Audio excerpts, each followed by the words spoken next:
watching too much television, Jesse. 3, 2, 1. Blast off. He may have a job in TV later. So. The second question was, why do some cruise right through to realization, while for others it comes more slowly? Well, nobody knows how many lifetimes those people that seem to cruise right through have been working towards the goal. And it also has to do with surrender. The ones that always ask this, well, why are they getting it and I'm not? Usually the one that asks is the one that's always in ego turmoil. And they're not surrendered, and they're not submitting, and they're not using the practices and bringing them fully into the daily life. They keep it as a segmented part of their life. And the practices is given here are not to be segmented as that something you do for an hour a day or 15 minutes a day. This is something that becomes the life. So in order to progress, the ones that progress very rapidly are the ones that the path becomes first in their life. Okay? They find a way to bring the practices fully into their daily life. And I don't care what you're doing, you can have one of the practices being put in place at that time.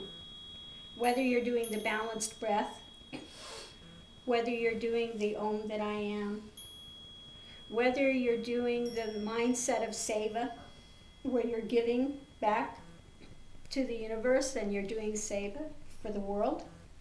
It doesn't matter, whatever you're doing, you can be doing one of the practices.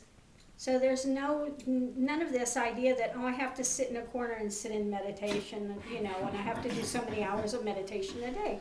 No, here you're also taught to do open eye meditation. How to remain in the heart, how to open the heart, how to see from the heart. Okay? So there's no excuse for not doing the practices. It is life. Life is the practice. Okay? But when people think, I'm going to get realization and ego's going to get realization, people don't understand. It's not the me that gets realization. There is no me within the realization. Okay? You can't fake realization, because when realization takes place, all of a sudden that me that was running the show is at an end. You look at that story and there's nothing anymore that you even relate to. All that one is aware of at that point, at that time, is the one. Not the one as there's one and it's in the midst of many. One is no longer seeing this many. No longer is being caught up in this transient. With that, the eyes at that point are only seeing that it's this vast, and one laughs because you immediately say it's nothing, yet it's all. It's not a nothing of emptiness of without anything. It's full. But it's not full like somebody sees the wall or sees the chair. It's not an object to be seen. It's vaster than that, all-encompassing, and the mind cannot even conceive it. And one can only say that it's at once the emptiness, yet it's full. It's pregnant. I call it the pregnant void. Okay? It's the self, but it's not a self of a me self. It's not a persona self. But it is the self of all beings. It's the ground of being. Okay, so this is what one comes to. Would you like to say something more on this? Oh, sure. Yeah. Yeah, with realization, it's like a pure sky awareness is really what it is. It's just blows out everything, and you think of you can't think of it, but in terms of space, how it's just there.